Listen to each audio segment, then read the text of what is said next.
ایک بادشاہ گزرا، سناؤں یا بس مسائل پڑھوں؟ اس بادشاہ کا نام ہے فضل ابن عامر۔ کیا نام ہے؟ بادشاہ ہے وہ آذربائیجان کا، ٹھیک ہے۔ اس کا بیٹا تھا، بادشاہ ہوتا ہے نا، اس کا بیٹا تھا، شکار پہ نکلا سپاہیوں کے ساتھ، بعض نے کہا کہیں سے تیر آیا، اس کو تیر لگا، مر گیا۔ بادشاہ کا بیٹا تھا، اور کسی نے کہا کہ کسی اپنے ہی سپاہی سے تیر چل گیا، وہ اس کو لگا، مر گیا۔ بہرحال اس مرے ہوئے بیٹے کو سپاہی لپیٹ کے لے کے آئے بادشاہ کے پاس، اکلوتا بیٹا تھا۔ بادشاہ تو ببھر گیا، جوان بیٹا مر گیا۔ اس نے بلا لیے، کہنے گا بھائی دربار میں جتنے علماء ہوتے ہیں نا، بلاؤ سب کو۔ کہا بھائی اتنے عرصے سے تم یہاں موجود ہو، اب مجھ پہ مصیبت آئی ہے، میرے بیٹے کو زندہ کرو۔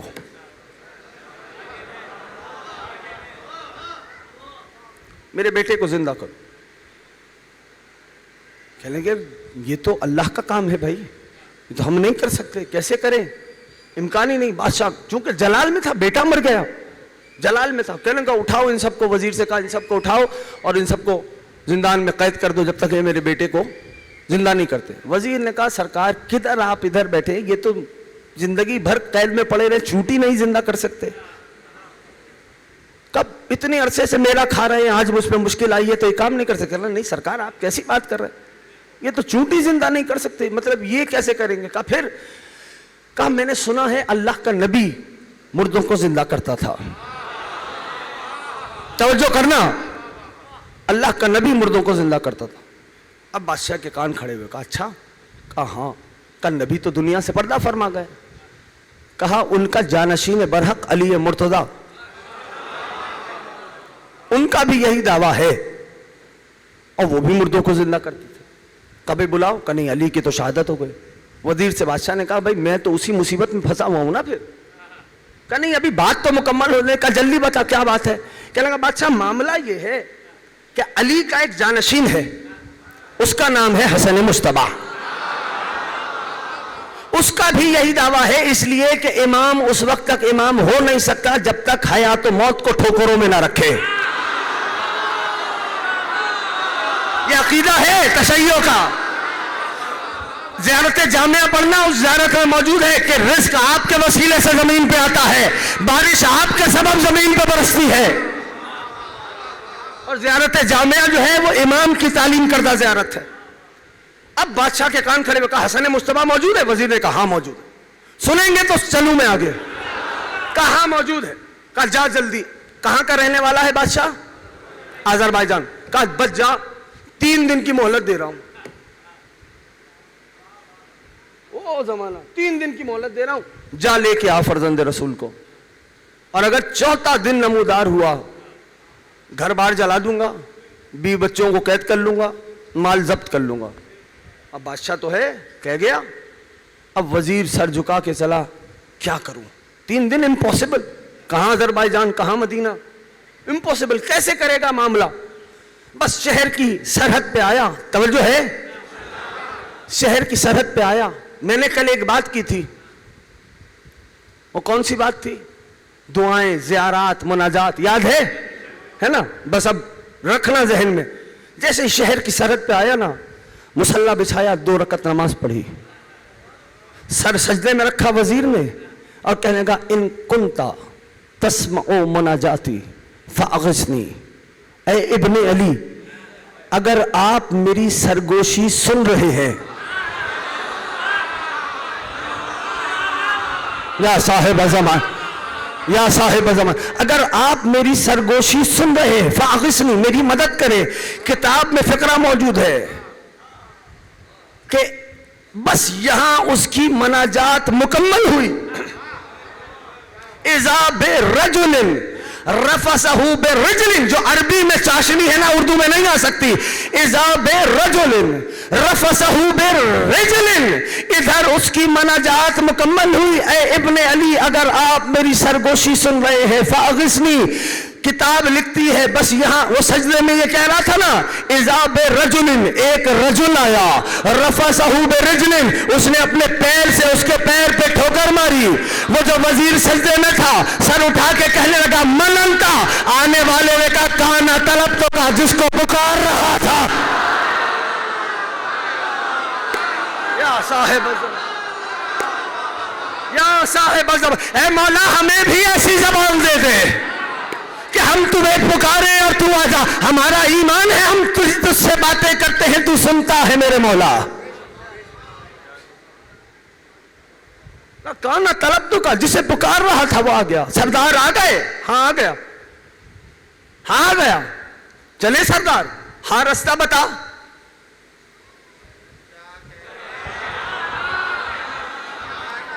اب یہ جو ہے نا یہ امتحان ہے جو ودن اے بلنک آف آئے، پلک جھپکتے ہی مدینہ سے آذربائیجان آ جائے. کس کا عقیدہ پہلی بات پہ ہے، کس کا عقیدہ دوسری بات پہ ہے. یہ امتحان ہے ہمارا. چلیے سردار. ادھر میرے مولا پہنچے. بادشاہ نے سردار کو آتے دیکھا، فرزند رسول خدا کو مسند چھوڑ دی، تعظیم کے لیے کھڑا ہوا، روح انور سے اپنے چہرے کی آنکھوں کو منور کیا، دیدار ہوا مولا کا، ہاتھوں کو جوڑ کے کہنے لگا سرکار کائنات کے خزانے آپ کے دربار میں ہیچ ہیں. مولا نے کہا خزانے نہیں چاہیے، بیٹے کو لے کے آ. ابھی تو آنے والا ہے لطف، میں نے یہ کیوں سنایا ہے تم کو.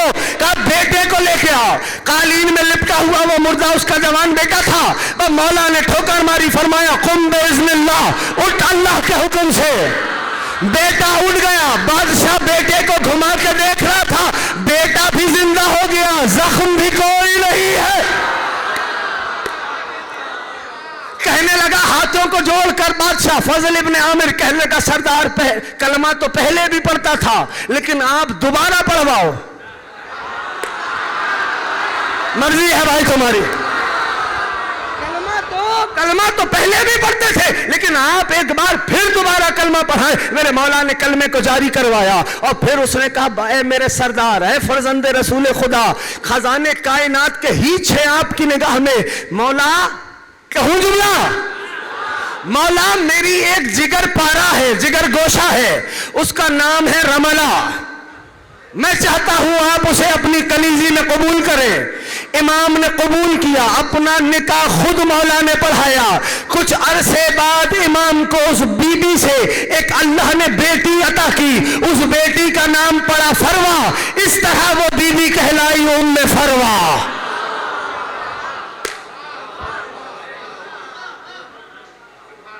اس طرح وہ بی بی کہلائی ام فروا. آ گئے یہاں تک. کہوں ایک جملہ چھوڑوں؟ تھک گئے ہو تو چھوڑ دیتا ہوں.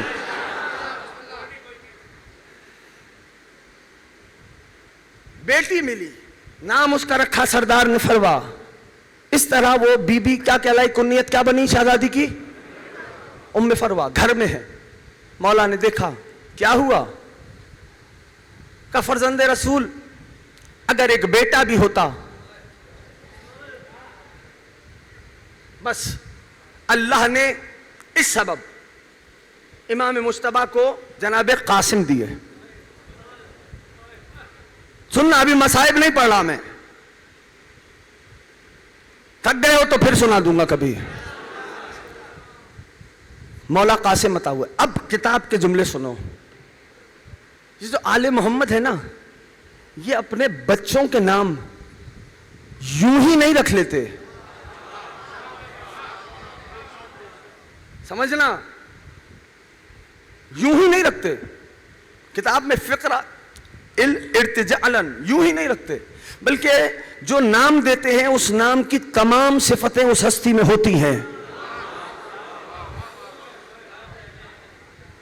اب ایک عالم کی نگاہ اٹھی، اس نے کہا یہ جو نام قاسم ہے، بس اشارہ کر کے مسائل پڑھوں گا، یہ جو نام قاسم ہے یہ امام مجتبیٰ نے کہاں سے ان حرفوں کو چنا؟ میں جانتا ہوں کان نامانوس ہے ان باتوں سے. کہاں سے چنا ان حرفوں کو جو نام بنا دیا قاسم؟ وہ کہتے ہیں اللہ بہتر جانتا ہے. لست ادری، میں نہیں جانتا، لیکن میں سوچتا ہوں کیا قاسم کا قاف امام نے لفظ قدر سے لیا ہے؟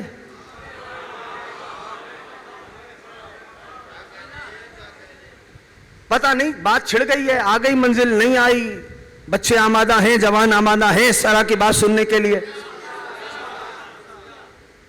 کیا امام نے یہ جو قاسم کا قاف ہے کیا لفظ قدر سے لیا ہے؟ پھر وہ عالم لکھتا ہے نہیں، شاید قبلہ سے لیا ہے۔ پھر وہ فرماتے ہیں نہیں شاید قدس سے لیا ہے۔ کہتے نہیں، شاید قرآن سے لیا ہے۔ کہتے نہیں، شاید قدر سے قاف لیا ہے۔ وہ کہتے بہرحال ان میں کہیں سے بھی لیا ہو، یہ قاف جستہ بڑا ہے قاسم پہ۔ کہتے ہیں اگر قدس سے لیا ہے تو روح القدس ان کا خادم ہے، اگر قبلہ سے قاف لیا ہے تو ان کے گھر انعام کا قبلہ ہے، کہ اگر قرآن سے لیا ہے تو یہ قاسم ناطق قرآن کا پوتا ہے، اگر قدر سے لیا ہے تو قاسم لیلۃ القدر کا پوتا ہے۔ کہتے قاسم میں جو الف ہے نا، الف یہ کہاں سے لیا میرے مولا نے؟ کہا جہاں سے بھی لیا یہ بھی جچتا بہت ہے، قاسم کے نام کا طواف کر رہا ہے، کیا ابد سے لیا ہے؟ تھوڑا سا ساتھ دینا، بات مشکل ہو گئی ہے۔ کہا کیا ابد یا جناب قاسم کیا ابد سے لیا ہے؟ کہتے ہیں اگر شاید ابد سے لیا ہو، کہتے ہیں نہیں میرا دل یہ کہتا ہے ایمان سے لیا ہے۔ کہتا ہے نہیں شاید ایمان سے نہیں، احمد سے لیا ہے۔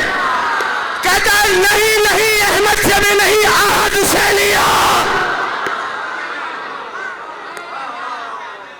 کہتے ہیں اچھا یہ تو الف کی بات ہو گئی، سین، وہ کہتے ہیں سین پہ میرا یقین ہے۔ کیا یقین ہے؟ کہ یقیناً قاسم نے سین، قاسم کی سین حسن مصطفیٰ نے اپنے نام سے لی ہے، جو حسن کے دل کی طرف اشارہ کرتی ہے۔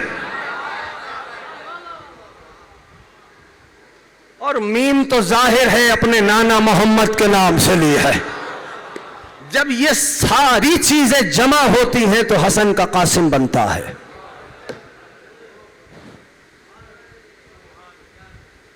یاد رکھنا فضیلتیں عمر کی محتاج نہیں ہوتی۔ اگر فضیلتوں کا تعلق سن و سال سے ہوتا تو 63 برس کا نبی سردار الانبیاء نہ ہوتا۔ یہ تو نوح نبی اللہ کے سن بہت طویل ہے۔ ہاں عزیزوں،